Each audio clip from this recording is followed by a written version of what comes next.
고린도서 13장 1절에서부터 5절까지입니다.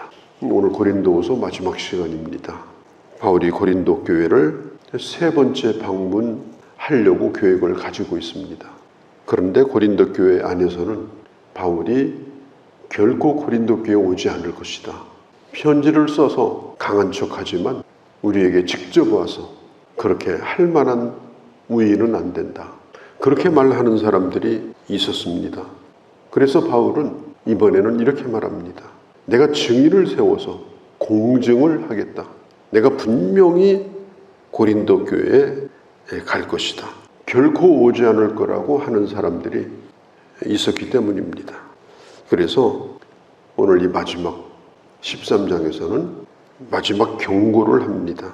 만일 내가 방문했을 때 첫 번째 편지에서 말했던 그런 것들이 해결이 되지 않으면 법대로 처리하겠다. 그러니까 내가 갈 때는 반드시 회개하고 그런 일이 없도록 해라. 이 고린도 교회는 많은 문제를 가지고 있었습니다. 바울이 갈 때는 이런 일을 여전히 하고 있는 사람을 치리하겠다. 교회를 감독하는 사람은 모든 사람에게 좋은 사람이 될 수는 없습니다. 왜냐하면 교회를 거룩하게 지키기 위해서 때로는 징계를 해야 되는 그런 경우가 있기 때문에 그런 사람들한테 끝까지 좋은 사람으로 그렇게 남을 수는 없다. 어떤 사람들은 한번 강하게 나와봐. 한번 올 테면 와봐. 이렇게 이야기를 하는데요. 왜냐하면 이 사람들은 예전에 바울이 약할 때를 기억했어요. 바울이 고린도 교회를 개척할 때 처음에도 약한 상태로 왔죠. 고린도전서 2장에 보면 그때는 내가 약하고 두려워했다. 아주 약한 상태에서 고린도 교회를 그가 개척을 했고 큰 소리도 치지 못하고 다른 사람들이 선교비를 주면은 고린도 교회에다가 다 갖다 바쳤습니다. 도움을 받기는커녕 오히려 교인들을 도와줬어요. 그리고 섬겼어요. 그것도 모자라면 낮에 천막 만드는 데 가서 일을 하면서 수고비를 받아가지고 그걸 가지고 고린도 교회의 일에 쓰게 됐습니다. 고린도 교회는 너무 약하기 때문에 경제적 도움을 받을 만한 사람이 없었어요. 부자가 없는 것이 아니라 믿음이 있는 사람이 없기 때문에 그런 도움을 기대할 수 없었기 때문에 스스로 그렇게 한 겁니다. 그런데 이런 바울의 모습을 기억하고 있는 사람들은 어떻게 오해를 하는가 하면 바울은 약한 사람이다. 늘 우리와 함께 할 때도 그는 약했다. 그리고 우리한테 큰 소리도 치지 못하고 자기가 필요한 거 있어도 말 한마디 못하고 어디 가서 돈 구해다가 나눠주고 또 일하러 다니고 이런 사람 그렇게 기억을 한 거예요. 그런데 바울이 아주 중요한 얘기를 합니다. 그것이 뭐냐면은 예수 그리스도께서도 이 땅에 계실 때는 약한 자였다. 14절에 보면 13장 4절에 그리스도께서 약하심으로 십자가에 못 박혔으니 예수님이 십자가에 못 박힐 때 강한 자가 되면 어떻게 할까요? 내가 이놈들 내버려 안 두겠다. 그래가지고 종교 지도자들을 다 때려 눕히고 예수님을 조롱하는 자들을 그냥 일을 다 빼버리고 그런 식으로 했다면 십자가를 어떻게 집니까? 붙들릴 때도 맥없이 붙들리고 끌려갈 때도 맥없이 끌려가시고 너무너무 약하다 못해서 이사야서 53장에서는 뭐라고 그래요? 도살장으로 끌려가는 짐승과 같았다. 아무 소리도 못하고 주님은 그렇게 한없이 약한 자로 하나님의 뜻을 이루신 겁니다. 왜 약했어요? 하나님의 뜻을 이루시려고. 그러나 끝까지 약한 것이 아니라 이제는 주님이 사망의 권세를 이기시고 부활하시고 하늘과 땅의 모든 권세를 다 가지고 계신 그리스도께서 약하심으로 십자가에 못 박히셨으나 하나님의 능력으로 살아계시니 그랬습니다. 그러면서 바울이 이런 얘기를 하는 거예요.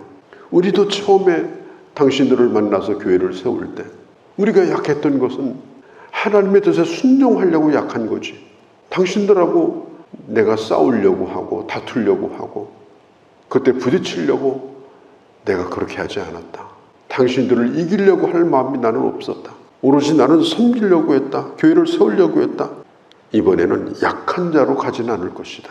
왜냐하면 교회를 지키기 위해서, 교회가 병들어가고 있기 때문에 교회를 수술하기 위해서 이번에는 그런 자로 가지는 않겠다. 바울은 교회를 위해서는 한없이 약했지만 다른 면에서는 바울이 강했죠. 사도행전 20장에 보면은 내가 복음을 전하는 데 있어서는 나는 내 생명을 조금도 아까운 것으로 여기지 않겠다. 핍박자들 앞에서도 바울은 강했습니다. 무릎을 꿇는다든지 결코 그런 일을 하지 않았어요. 그런 자기의 모든 걸 다 걸고 복음을 전하려고 했습니다. 그런데 어떻게 된 것인지 바울이 유일하게 교회 앞에서만 약했어요. 말도 함부로 못하고, 분명히 잘못하는데도 책망도 잘 못하고 지적도 못하고 그냥 약한 자처럼 그런 것들을 다 끌어안고 어떻게 하든지 그들을 버리지 않고 그들이 돌이키기를 바라면서 인내하면서 때로는 슬퍼하면서 때로는 하소연하면서 이렇게 하는 모습을 보인 거예요. 그러니까 바울의 한쪽 면으로 볼 때는 한없이 강했는데 한쪽 면으로 볼 때는 한없이 약한 모습을 보여줬습니다. 그래서 이렇게 정리하면 돼요. 약할 때는 약했고 강할 때는 강하다. 사람이 항상 강해가지고 돌아다니면 하나님 뜻이 안 이루어져요. 그리고 늘 약해가지고만 살아도 또 안 됩니다. 강할 때 강하고 약할 때 약하고 바울은 그것을 잘 했던 사람입니다. 그런데 이번에는 강한 자로 갈 것이다. 그렇게 분명히 말을 합니다. 그리고 5절에 보면은 이런 말을 해요. 너희 자신을 시험하고, 뭘 시험해요? 믿음이 있는가? 너희 자신을 확증하라. 내가 가서 시험하고 내가 확증하겠다는 뜻이 아니고 내가 가기 전에, 내가 너희를 만나기 전에 너희의 믿음이 정말 있는가? 그리고 너희의 믿음이 정말 참 믿음인가? 이것을 스스로 시험을 해봐라. 예수 그리스도께서 너희 안에 계신 줄을 너희가 스스로 알지 못하느냐? 그렇지 않으면 너희가 버림을 당한 자이다. 우리가 운동 경기를 할 때 비디오 판독을 합니다. 그래서 천천히 자세히 다 그걸 살펴봅니다. 그래서 아웃인지 아니면 스트라이크인지 정확하게 보는 거예요. 그래서 결국은 판정을 내립니다. 오늘 성경에 시험하고 확정하라 이 말이 그거예요. 자세하게 판독을 해라. 네가 어떻게 살았는지, 네가 누구인지, 너의 믿음이 뭔지, 그리고 확증하라. 요즘 표절 시비가 사회적인 문제가 되고 있죠. 학자들의 논문이라든지 아니면 창작 활동 이런 것을 남의 걸 갖다가 뺏겨가지고 표절을 해서 문제가 되기도 합니다. 우리의 신앙, 이것은 네가 스스로 시험하고 확증해야 마지막 합격자를 인정하시는 하나님의 인정을 받을 수가 있다. 그렇지 않으면 5절 끝에 버림받은 자니라 모든 것이 인정되지 않는 불합격이 될 수도 있다. 그렇게 말하고 있습니다. 사도 바울은 여러 번 자기에 대해서 얘기했어요. 나는 참 사도다. 내가 그리스도를 위해서 나는 이런 자세로 이렇게 일을 했다. 그리고 자기 자신에 대하여 분명하게 밝힙니다. 그리고 교인들에게도 얘기해요.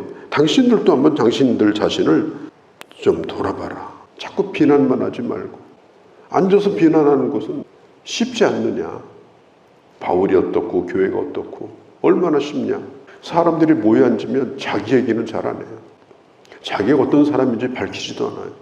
아주 교묘하게 숨기고 다른 사람 얘기만 합니다. 다른 사람의 허물을 들춥니다. 그래서 마태복음 7장 3절에 남을 비판하는 건 쉽다고 그랬어요. 그런데 내 안에 있는 들보를 빼는 것이 이게 더 중요한 일이 아니냐. 바울이 얘기합니다. 다른 사람을 비판하고 그렇게 하기 전에 먼저 너 자신을 한번 돌아보라. 그리고 확증해라. 사도 바울이 로마서 7장 24절에 보면 이런 말을 해요. 오라 나는 곤고한 사람이로다. 누가 이 사망의 몸에서 나를 건져낼 것인가? 로마서 7장을 쓸 때는 사도 바울이 이미 예수님을 만난 지가 30년이 넘을 때입니다. 순교를 앞두고 있을 때고 신앙으로 치면 무르익을 때까지 다 익은 상태예요. 그런데 바울이 뭐라고 얘기해요? 내가 원하는 선은 행하지 아니하고 원치 않는 악만 이렇게 행하고 있고 내 몸에서는 끊임없이 나를 썩게 하는 그런 부패한 것이 들어있다. 누가 이거 돼서 나를 구원하겠는가? 바울이 왜 이런 얘기를 했을까요? 자기 자신을 점검을 해보는 거예요. 다른 사람이 뭐 사도다, 선교사다 그렇게 불러주는 거 가지고 그게 나라고 착각하지 말고 내가 누군가? 나보다 나를 잘 아는 사람이 없으니까 자기를 평가해 보니까 나는 지금 썩어가고 있다. 부패하고 있다. 그렇다고 해서 뭐 엉망진창이 돼가지고 타락했다 그런 뜻은 아니에요. 그런 위험성을 늘 지니고 있기 때문에 오늘 바울은 자기 자신을 향해서 합격이 아니라 불합격 그렇게 판정을 내린 거예요. 그럼 어떻게 해야 되는가? 또 고민하고 또 주님 앞에 더 가까이 나가는 그런 모습을 볼 수가 있습니다. 자기에게는 관대하고 다른 사람에 대해서 철두철미하게 비판적이고 고린도 교회가 바울을 그렇게 했어요. 그러니까 바울이 하는 얘기가 내가 가기 전에 당신들 스스로를 꼭 돌아보고 그리고 그런 일을 지적받지 않도록 그렇게 해라. 우리 신앙생활은 영적 전쟁입니다. 전쟁 나가기 전에 기본이 뭐냐? 군장 검사하는 거예요. 지금도 이제 수색대가 이제 비무장지대로 들어갑니다. 이제 저녁 해질 때쯤 되면 들어가요. 들어갔다가 이제 아침에 해 뜰 때 돌아옵니다. 전부 세워놓고 점검을 해요. 혹시 빠진 게 있는지. 그렇게 점검을 한 다음에 이제 그 철책선 문 열고 거기로 들여보내는 거예요. 전쟁을 치르려고 하면 먼저 자기 점검이 필요합니다. 무장이 제대로 돼 있어야 됩니다. 영적인 전쟁에 나갈 때 누가 너를 지적해 주는 건 아니지만 스스로 영적인 점검을 해라. 바울이 반복해서 하는 얘기가 그 얘기입니다. 그렇지 않으면 버린 자니라. 불합격이 되는 거예요. 불합격. 너는 전쟁에 나갈 수 없다. 나의 예배 드리는 삶, 내가 하나님과의 관계, 기도하는 삶, 말씀 묵상하는 것, 성도들과의 인격적인 관계, 또 물질 관계, 가정생활, 또 사회생활, 그리고 사역에 있어서 은사를 어떻게 활용하는가, 전도의 열매를 맺고 있는가, 나는 감사하고 있는가, 기뻐하고 있는가, 이런 것들을 나름대로 전부 체크를 해서 하나하나 점검하는 그런 생활을 해라 하는 것입니다. 이제 고린도 후서를 이제 끝내면서 이제 바울이 마지막으로 성도들을 이제 위로합니다. 하나님의 위로를 빕니다. 11절에 온전하게 되며 위로를 받으며 이 13장까지 위로라는 말이 18번이 나오는데요. 위로로 시작하고 위로로 마치는 위로의 말씀, 위로의 성경. 이게 바로 고린도 후서입니다. 그리고 마지막으로 인사하죠. 따뜻한 인사와 축복으로 끝을 맺습니다. 11절에 보면은 사랑과 평강의 하나님이 너희와 함께 계시리라. 거룩한 입맞춤으로 서로 분한나라. 모든 성도가 너희에게 분원하느니라. 주 예수 그리스도의 은혜와 사랑과 성령의 교통하심이 너희 무리와 함께 있을지어다. 오늘 하나님의 말씀과 함께한 이 마지막 시간까지 함께한 우리 모두에게 이런 성삼위 하나님의 은혜와 축복이 우리 모두 가운데 함께하기를 주의 이름으로 축원합니다. 오늘도 저희들 여전히 하나님의 말씀을 듣게 하시되 고린도서 마지막 시간을 저희가 가졌습니다. 이제 영적인 전쟁터로 우리가 나가고 이 치열한 세상 가운데 끊임없이 나를 점검하고 또 확증하면서 아버지 하나님 건강하게 세상을 이기고 하나님의 사람으로 살아가고 주께서 세워주신 그 뜻을 이루어가고 그리고 함께 그 일을 동역하면서 아버지 하나님 행복하게 주님을 섬기고 또 행복하게 주의 일을 감당하며 아버지 하나님 살아가는 저희 모두가 되게 하여 주시옵소서. 오늘도 주께 의탁하오며 우리 주 예수님의 이름으로 기도하옵나이다. 아멘.